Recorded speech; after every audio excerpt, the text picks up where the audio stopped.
Llega nuestro analista de cabecera en el día de hoy, martes, nuestro columnista, el ex magistrado, catedrático y uno de los mejores abogados penalistas, Raimundo Tello, con la columna del día de hoy relacionada con el fallo de la Corte Constitucional de Andrés Felipe Arias. Muy buenos días. Aldemar, apreciados vivoyentes, muy buenos días. Que el Dios de la vida siga glorificado en cada uno de vosotros, en vuestras familias. Que su gracia cobije la salud, permitiendo que estemos en condiciones óptimas. Señor director, era su tarea que estuviéramos atentos al pronunciamiento de la Corte Constitucional de cara a la tutela interpuesta por el señor Andrés Felipe Arias Leiva, una con la que procuraba que la Corte Suprema de Justicia le legitimara su derecho a impugnar la sentencia condenatoria que en su contra se profirió el 16 de julio del año 2014. La Corte Constitucional se pronunció y nos dio a conocer mediante el boletín número 64 del 21 de mayo del año 2020 que había accedido a la pretensión del ciudadano, le había concedido la tutela y en consecuencia ordenaba a la Corte Suprema de Justicia que le concediera su derecho a impugnar esa sentencia condenatoria. Coincidió con nuestra propuesta, coincidió con nuestra columna.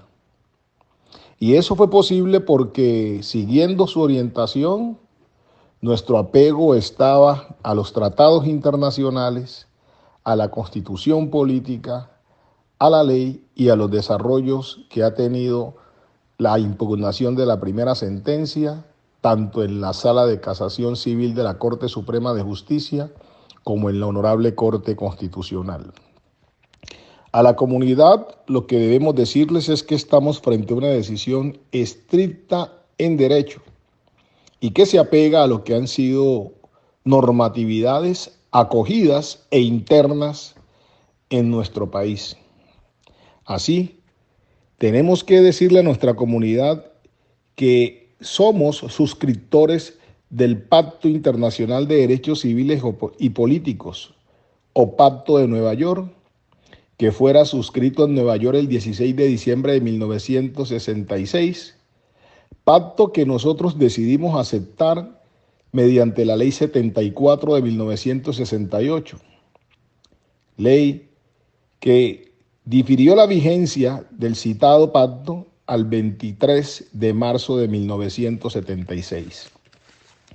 Ese pacto, en la parte 3, artículo 14, numeral quinto, da el derecho a impugnar la sentencia condenatoria. No hace distinción.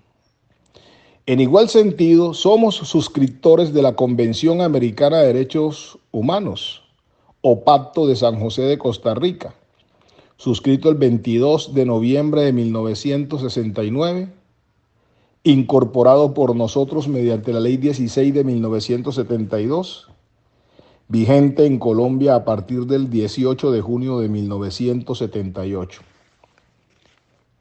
Ese pacto, en su artículo 8, numeral 2, literal H, ratifica el derecho a impugnar la sentencia condenatoria sin hacer distinción a qué autoridad emitió esa sentencia. La idea es que un tribunal superior o unos jueces distintos a aquellos que emitieron el fallo de condena, en segunda instancia evalúen la situación.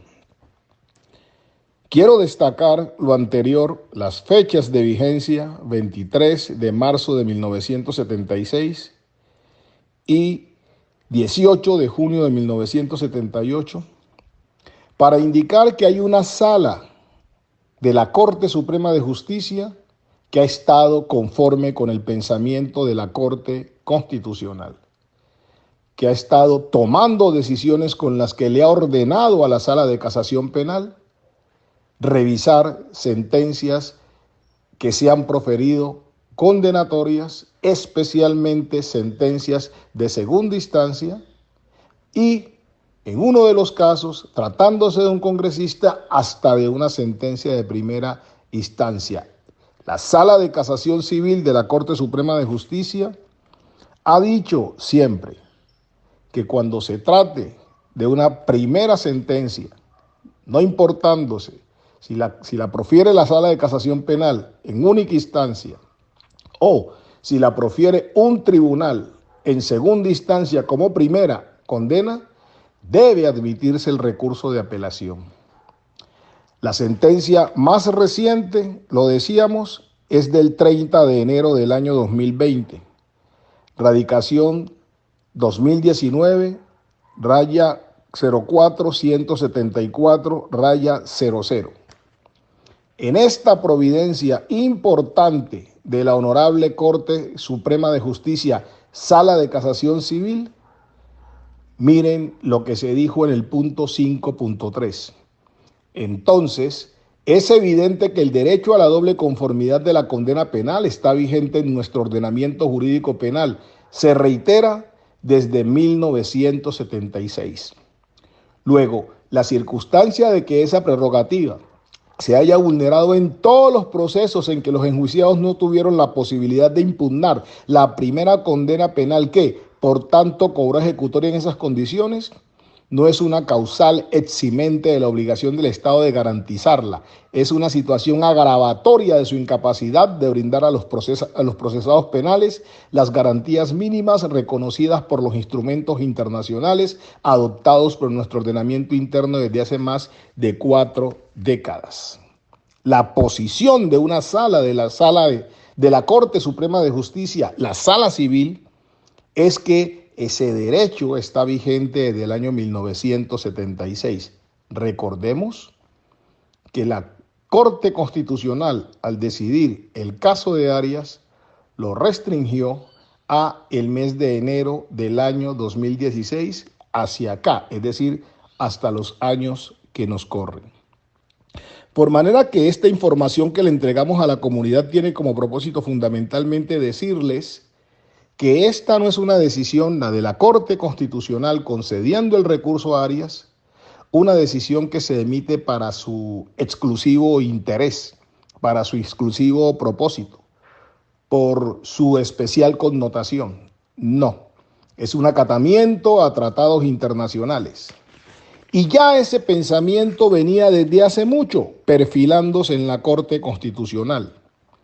La sentencia C-792 del 29 de octubre del año 2014, si bien se refirió a las normas que regulaban la segunda instancia en la Ley 906 del año 2004, declarándolas inconstitucionales por omisión cuando impedían interponer recurso de apelación contra la primera sentencia, se dijo posteriormente por la Corte Constitucional con sentencias como la SU 215 de abril 28 de 2016, SU 217 del 21 de mayo de 2019, SU 373 del 15 de agosto del año 2019, se dijo también aplicaba para la Ley 600 de 2000, trámite que es el que se adelanta regularmente para los congresistas en la Corte Suprema de Justicia.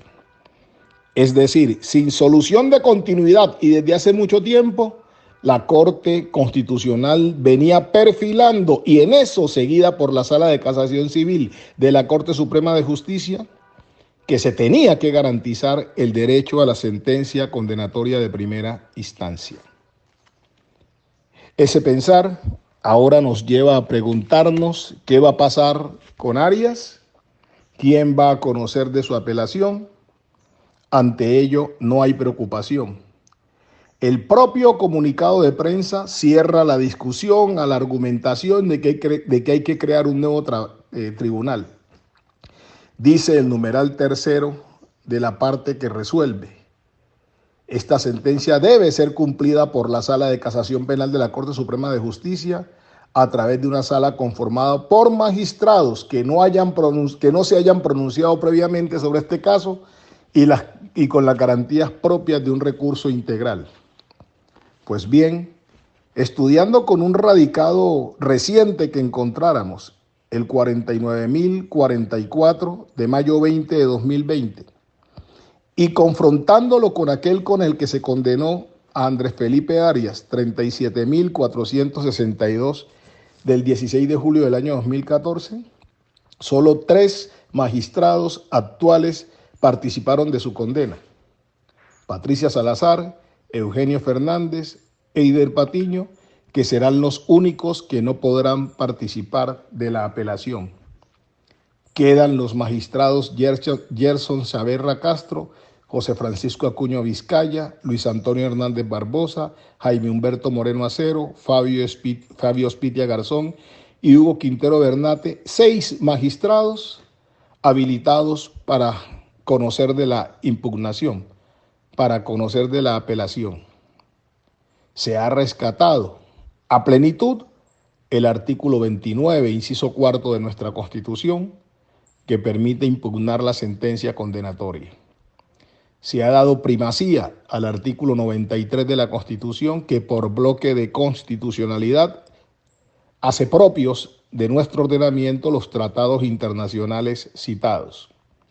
Y se ha hecho la justicia debida, en la medida en que el término de prescripción no corre desde julio 16 del año 2014 a la fecha que habría afectado gravemente el caso. Si se aplica la tradición, ese término podrá correr a partir de que le asignen el caso a un magistrado de la sala penal. Si se aplica con literalidad del fallo, no hay lugar a que se corra término en atención a que esa decisión quedó en firme con normatividad que la regía en el momento. Comunidad, sin distingos, sin tomar posturas, apegados a la Constitución y a la ley, se ha hecho la justicia debida y se ha garantizado el ejercicio del derecho del condenado a impugnar la sentencia. A usted, Aldemar, un abrazo inmenso, que Dios se siga glorificando en su vida. A los vivoyentes, que nos sigan acompañando en estos ejercicios, guiados única y exclusivamente por el rescate de la Constitución y la ley. Que Dios nos bendiga y se siga glorificando en nuestra salud. Amén y amén. Amén, abogado Raimundo Tello. Andrés Felipe Arias, pues, 6 magistrados de la actual Sala de Casación Penal podrán conocer la impugnación. Muy amable, abogado Raimundo Antonio Tello.